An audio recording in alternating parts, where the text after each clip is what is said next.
What was the first one that you could win, the first ICP you got into?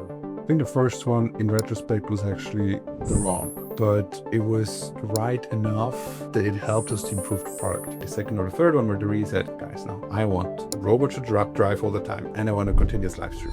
I think we were quite convinced that robotics is going to be a big thing in the future. Robotics. So we just started looking for potential use cases with our little toy robots. Although we didn't have any traction there, could really be a case where we can have a lot of fun. In the beginning, people will say no, but you have to see that it could make sense. What is the one thing where you think that will have the biggest impact now? Client adoption and understanding that we'll have robots working around us. Like when you buy a car, you don't take a car, test it for 6 months and say back, I clearly don't like it. No, you just buy a car because you know what a car is. And I think this is what's changing now. So, welcome to the latest episode of Robotics.Scaled, where we explore how robotic companies commercialize, do global go-to-market, and scale globally. Today's guest is Alessandro Mora, and he's the co-founder and CEO of Ascento.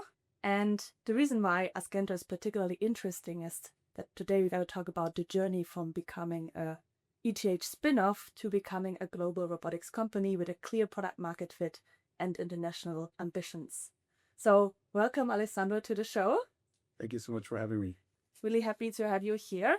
And we want to start with from the really beginning. So take us back. You were a student at ETH. You're working on a two-wheeled robot. What led you to building a company out of that technology? I think it was really the mix of having fun of what we were doing, having a cool team, and figuring out that, hey, I think we were quite convinced that robotics is going to be a big thing in the future. And so we just started looking for potential use cases with our little toy robot. And can you share what was the first use case that you explored? Yeah, so I think the classical use case that you start with when you have a robot is that you can do some sort of delivery tasks. So we tried this. At the end, we looked at a lot of things. Would we at some point boiled it down? If you want to have a robotics company, you kind of need 3 things. You need really big market, because otherwise you're just going to build a niche for some niche. You need a market where the value comes from your product and not some added sensor. So a lot of very large companies reached out to us and wanted to put their laser scanner on a robot. And this laser scanner was costing 50, 100,000. And then they put it on a robot and they wanted it to do a patrol every now and then. And this is, the value comes then from the laser scanner and not from your product. Big market, the product needs to be the value. And the third one, we wanted something that has extremely high usage daily, because robotics at some point has to be as reliable as a car. And the only way how you can achieve that is if you do it over and over and over again. And so we said, okay, it needs to be an industry where our product is used, and kind of these 3 categories. We then started to make fancy graphs and everything, and we had a lot of potentials, but it all boiled down that security, although we didn't have any traction there, could really be a case where we can add a lot of value. And the reason is that security is a big market. The value doesn't come from a camera. Cameras nowadays are completely commoditized. And thirdly, security is something you need every single day. Every single day, someone has to do the 5, 6, 8, 12, 24 hours a day. Our robots are right. Yeah, I like the 3 points. I think it's like super tangible also Yeah. for now building their company now. And I said one of the toughest part is finding the right use case, right? Because robots can be quite versatile. Lots of a delivery task in warehouses, industrial environments. So I quite like how you took those 3 different decisions you had to, and 3 different things to find then your right use case. But you said in the beginning you didn't have the commercial traction. So take us, how did you go from finding out what the right use case is to then getting the first commercial traction, and thus also the market validation in the end? Yeah, so I think in hindsight, telling this story, it always makes complete sense. So obviously it was not a straight line, just to be fully transparent here. I think the way to really validate if your vertical or product has value is by doing it. So we then went to a big logistics event, or we went to this logistics part, and we really tried to solve it. And it was just sad. Just like they had these big packages and they could never fit on our rows. They're like, that's not going to work. when we, unfortunately, the same also happen for security. Like in the beginning, people will say no, but you have to see that it could make sense. I still remember the first meeting we had, we showed them the product. They said, yeah, probably you can't really do it. Okay, I think if you can actually autonomously patrol around our parking lot and you can check doors, I can get you a meeting. And I was like, perfect. We're going to have it the next month. So we worked our ass off, get this demo right. I mean, it didn't really work perfectly, but we could kind of show what we wanted to show. And they were impressed. And then from that came sort of the next, okay, now that this works and they also see that robotics is going to be the future, let's bring it to a client. And then a lot of these small things then ended up to where we are now, that we have robots all around Europe, the US, that do these patrols. Yeah. And I mean, when you looking for the right use case, right, looking for product market fit, there's so many different things that go into it. I say you need a clear pain, Yeah. which needs to be frequent, needs to be costly, needs to be visible. Yeah. And there are also a lot of, like, I would say, macro factors playing in, like labor shortage, for example, automation. So can you share a little bit in what type of environment, you started out and how that also played in your favor?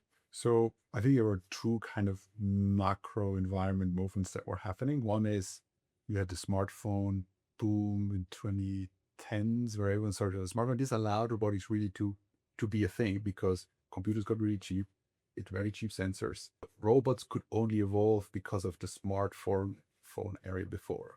We also had a lot of investments in autonomous driving that also were needed for all the localization and other technologies. So a lot of the things started to really be available, which were completely unthinkable before from a kind of demand or like supply side for a role.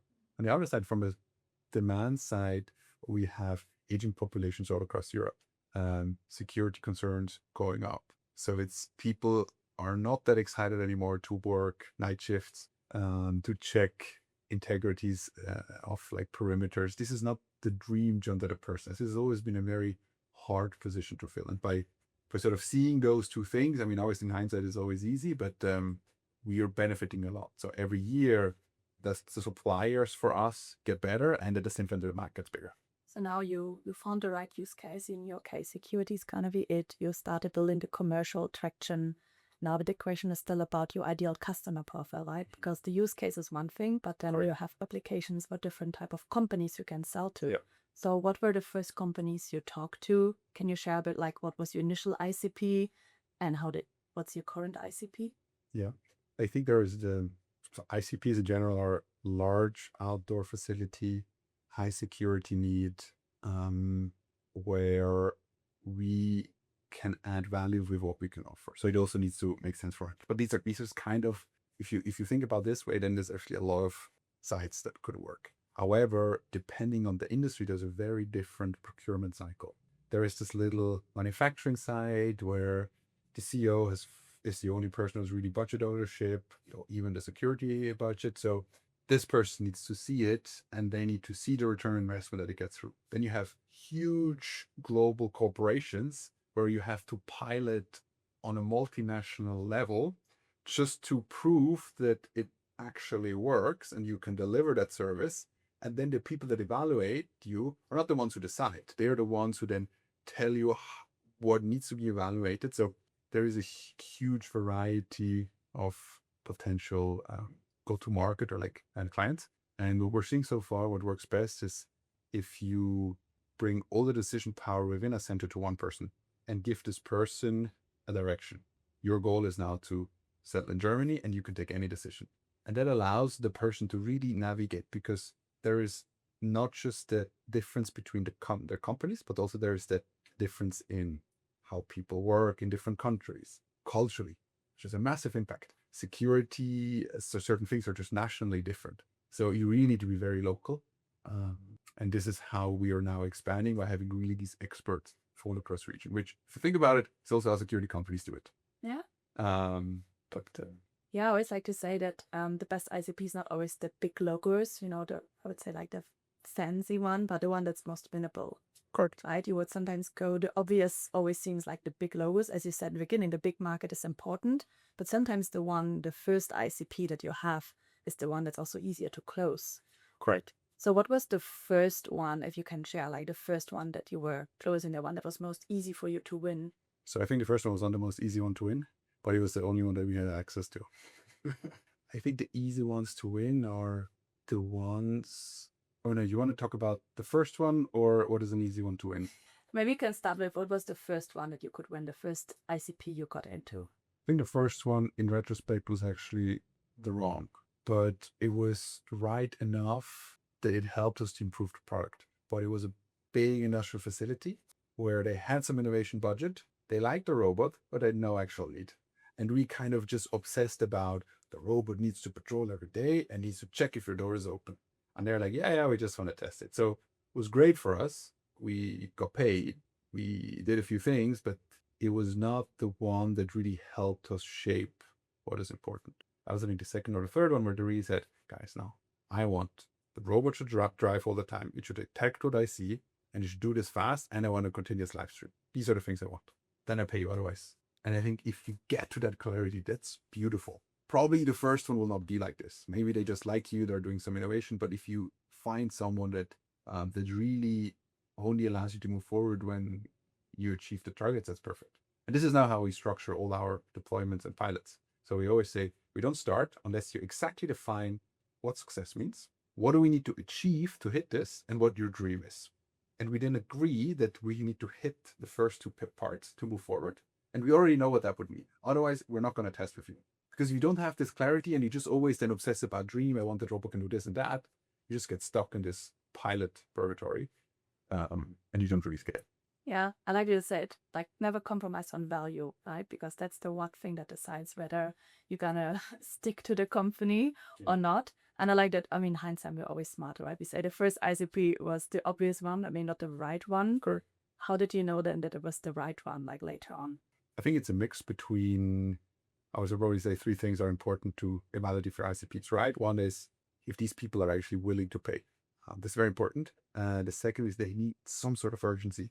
They need to get it done. They need some pressure. If they don't have that, it's probably not the right, because a good market, like a good client for us is also a client that closes fast. Yes, some clients, it took them 2 years to close. We still like them, but it's not the one we're actively hunting. We want to get the clients that move fast because we can learn and we can make the product so much better. Like our product has massively improved over the last 12 months, 6 months, like it continuously improves. Getting clients now fast is super important. So they pay, they need to be fast. And the third, it needs to make sense. Because there are certain companies that have so much cash, they can move fast and they have capital, but they haven't really figured out why.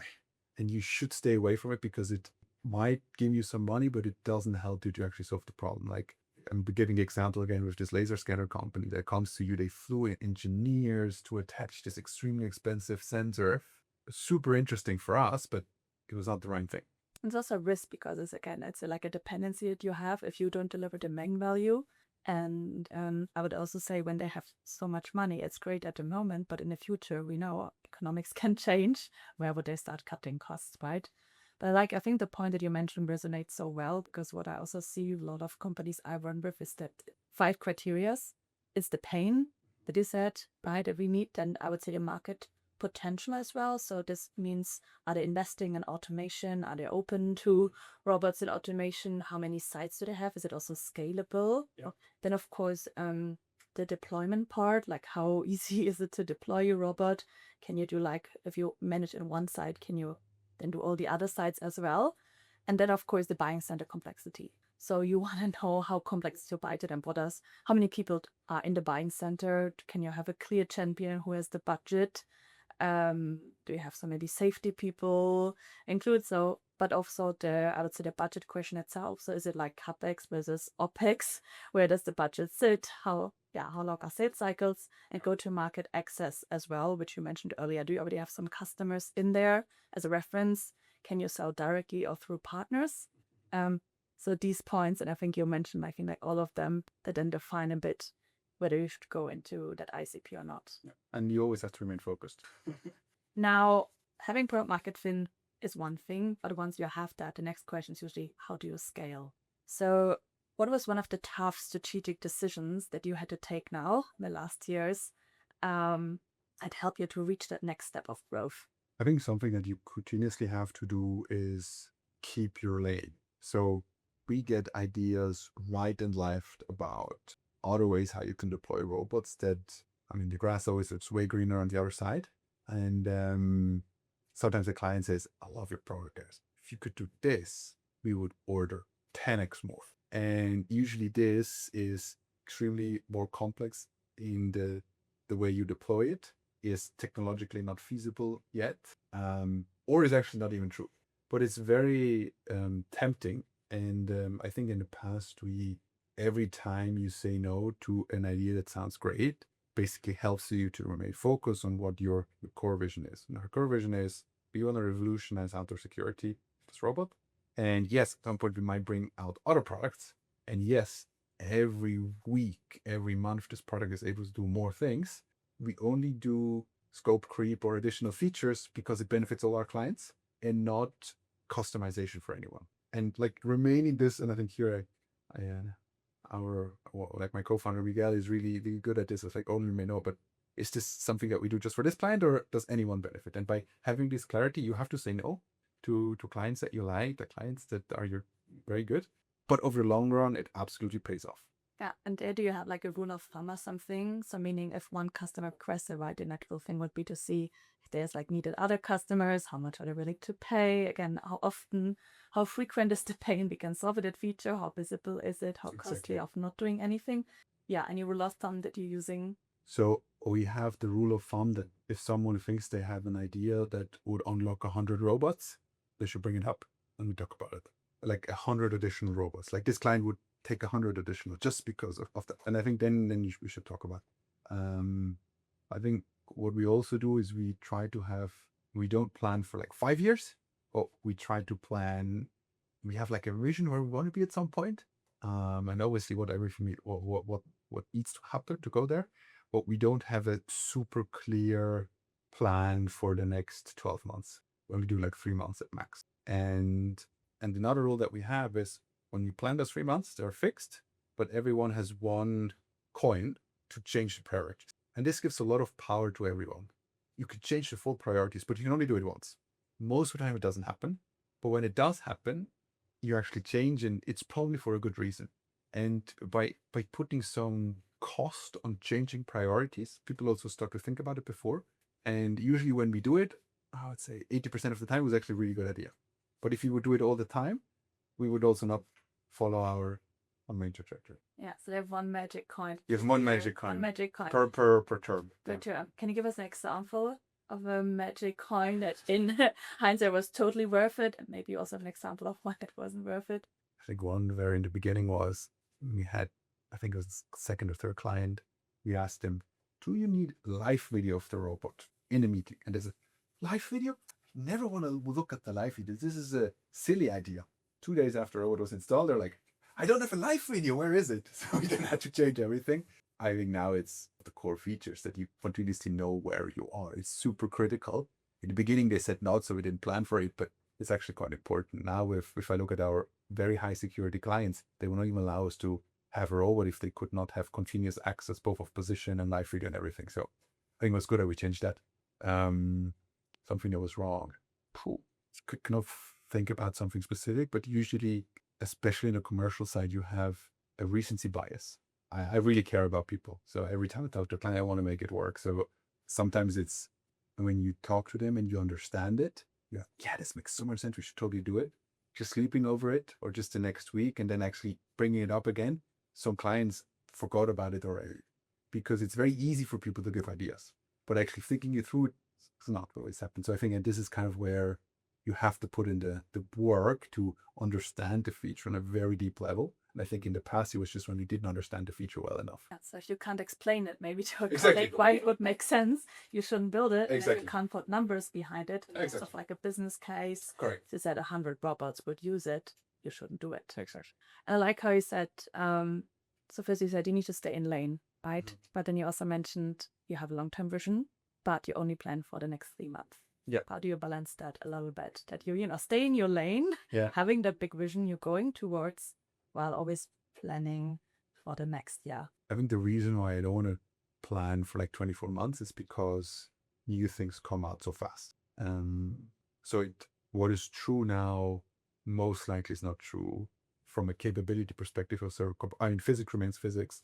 but capability perspective will change dramatically over the next 3 to 6 months. So if you lock in too much, it's not really good. And what we believe remains constant is clients will always care about the robot being reliable.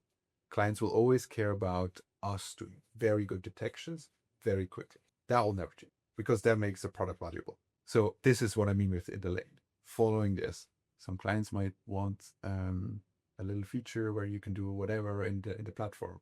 Sometimes you want to do that, but the lane is reliability, good pictures, detentions. Staying true thing to those, but now it made me still curious. So what's that big vision that you have? So at Ascento, we want to build robots for outdoor security. And this is kind of the mission we're on right now. As a company, we just want to do useful robots for the real world. And we believe security is just perfect case right now. Might at some point do something else, but right now it's really, the mission is the best outdoor security robot in the world. And looking back a bit, we said in hindsight, we're always smarter, like I also mentioned, the different biases that we have. Anything we're now looking back on the last few years that we'd say, oh, we should have done this differently? I think most of the things is actually, I wouldn't have done it different because it made sense in the situation. But now with the knowledge, yes, we should have done it differently, but we learned something from. So that, I think, if this happens, it's always good. What is not good if you do something, although you think you know it's not really good. But don't be too harsh on yourself. You'll make mistakes. You just should make more than 50% of your decision should be correct. And as long as you learn from the mistakes. Exactly, right? And you should learn. Yeah, ideally. Now, we talked earlier a bit about, we already touched a bit on the business model, right? So in the end, it's also important to whom are you selling and how you're selling, because the product is one thing, product market fit, but the business model is so crucial, where you also have to define a bit, okay, which budget pot do you fall into, right? Are they buying the robot as CapEx, as a part of their OpEx? Do you do a robot as a service model? So can you share a little bit, how did you choose your business model and what was challenging? So we really started with first spin. So we said, okay, how do people nowadays procure security guards?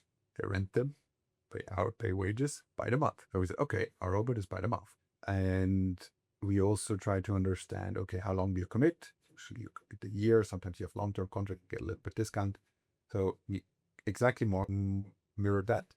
And this is under our pricing. And people actually like that a lot because we said, hey, if it doesn't work, you don't pay, right? Or we make sure that it actually works. Like we even put the analytics of how well our product works into our product. So nobody has to evaluate us. They can just see and say, oh, they do that patrol, they do that patrol. Because we think, hey, security is all about trust. So what better thing you could do than just put it straight into the face? Now, certain clients at some point also say, well, we have CapEx investments. We want to buy certain things. Honestly, for us, it's actually nice because then they kind of play bank for us. Now we have our own bank that finances the hardware. We believe when we do it, the incentives are more aligned.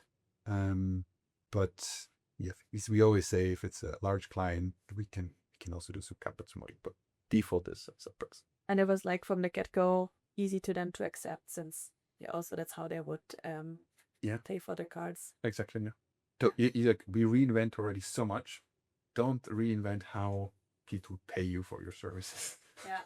You can only do so many business innovations, and I think so payment terms we didn't want to change, so we left it to security first. Yeah, I think it's interesting how this also differentiated from industry to industry. Yeah. Right. So I work with a lot of like warehouse managers and production managers, and there it really is different. Somebody prefer CapEx, but they have like an 18-month to pathway to decide that, and some quite prefer like the OpEx model, that they have like a monthly fee. Now you talked when we talk about like robot as a service, right? Took a point of like hardware, software. Can you share a bit about that? Like you offer them obviously the hardware, the robot, but on the software side, or this included in the monthly fee, what do they get? Yeah, so in essence, I think we have 3 parts. We have hardware, a robot, the charging station that's on site. That's kind of the data capturing device. Then we have our software where you see what the robot did, you can configure what the robot should do.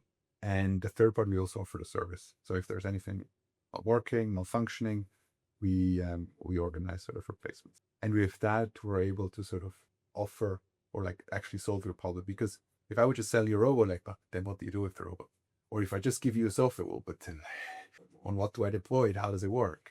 And so I think it's very important that you really start to have a complete product that adds value to it. Yeah. Now, the next step is then usually also to going international, right? To scale global, and usually what works in your home turf is not always working globally. We said it's different culture, right? Different macro trends, etc. So when did you know that Ascento is like ready to scale globally? So I think you never really know. It's not a binary thing. At some point, we just saw that we cannot grow as fast as we want in Switzerland. And it is not because there is not the need in Switzerland, but just because certain things take time.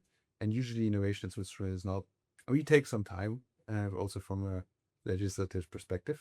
So we then started to follow a few opportunities and went into new, well, we always wanted to make sure that we can service our clients. So I cannot just offer client in New Zealand at this time. We're not operational in New Zealand. We will be a global company at some point.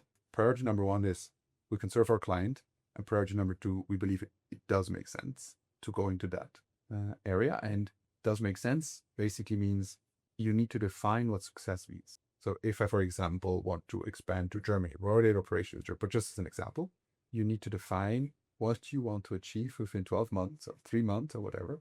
What is the goal, and what would also need to happen that you would kill this experiment again? This is very important because you can only run so many experiments at the same time, because otherwise you're just, how do you say, you're just distracted. And this is how we decide when we open up new markets. So it's usually customer driven. We are confident that we can serve our customers well. And we set targets that we think achieving would be amazing. And if we don't achieve them, we have to rethink it. Yeah, and I think what you described is something that a lot of companies struggle with in Switzerland, that they start in Switzerland in their home turf, then they raise money and they promise a growth to their investors, and then it becomes clear that, yeah, they can't achieve that growth here in Switzerland. But then the next question is always, which market should you enter? Should you go, and I see a lot of companies that first go into the DACH market because it's in German, it's easier, whereas you should go into the most potential, like the market that you can serve, but still like that's big enough. So can you share what was that market that after Switzerland that you intentionally decided to go into? Yeah, because our product consists of hardware, software, and the servicing part. We could not just go to New Zealand. So we actually also started in the neighboring region. We just said, okay, what can we do in a day driving? That was kind of how we opened up the radius. And we actually went to Germany as a second market as well. Yeah. I think certain parts are good, certain parts are a bit tricky. Like in Germany, culturally, there are some similarities. It's not the biggest market, but you also need less capital. So it's always a bit of trade-off between how much capital you want to put on an experiment, and with how much weight you try it out, and how like bootstrapped and easy you want to keep it still. So that depends on your capital availabilities. Yeah. And then also one of, I would say, the tough commercial decisions is the direct sale versus like partner led. Yep. Was that always, it sounds like you do like a lot of direct sales. You want to directly serve your customers. Can you share a little bit? Have you taken that like consciously that you want to stay focused on direct sales, something you consider right now to build partners? So we follow both, because we believe both have their advantages. From a partner, the advantage is they have access to clients. It's extremely valuable. Like this is, it's really hard getting the client. I think that's why partners are really great. They can offer full solutions, but where your part is just part of it. And the other part with direct is there you learn the pain clearer. So I think both is very important. I believe at some point to truly scale, you'll probably do more and more with partners. Time will tell. Now, looking a bit into the robotics ecosystem, I think also changed quite drastically over the last years, and thus did also the funding ecosystem.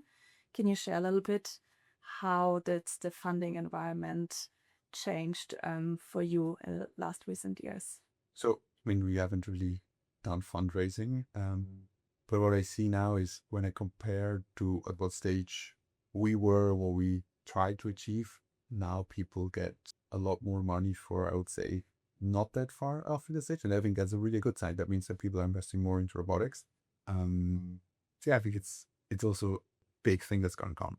So I think we're probably still not investing enough into it.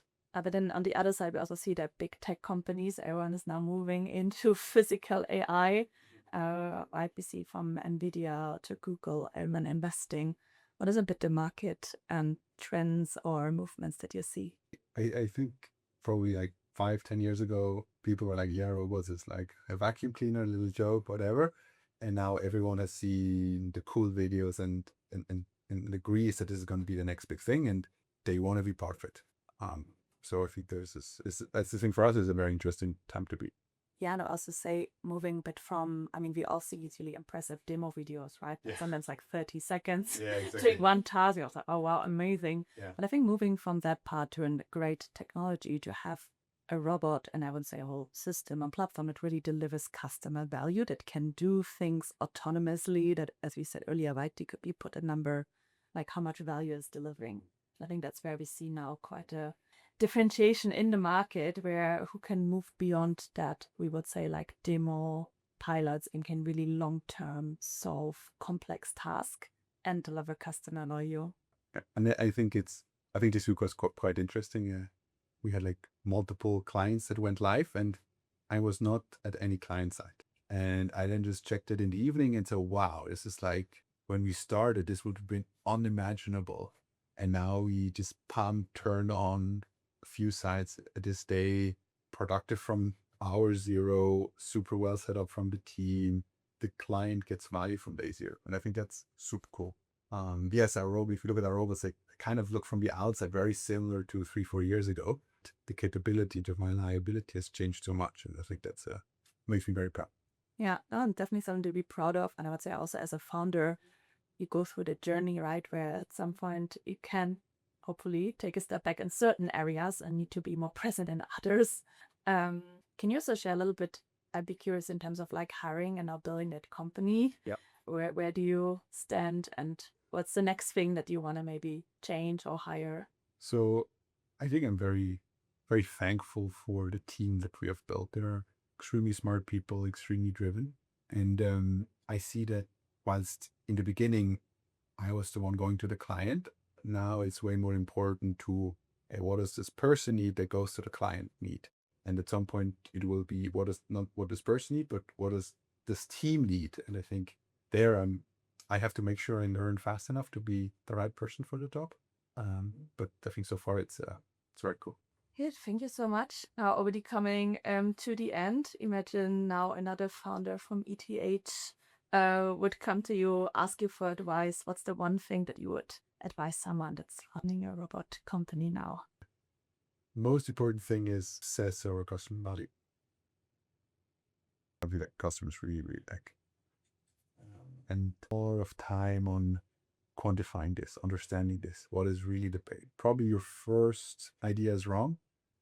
Because with your background, you will be able to build it. But it's important. Really last one, but a little bit into the market, like what is developing. Is there one thing where you would say that will have the biggest impact?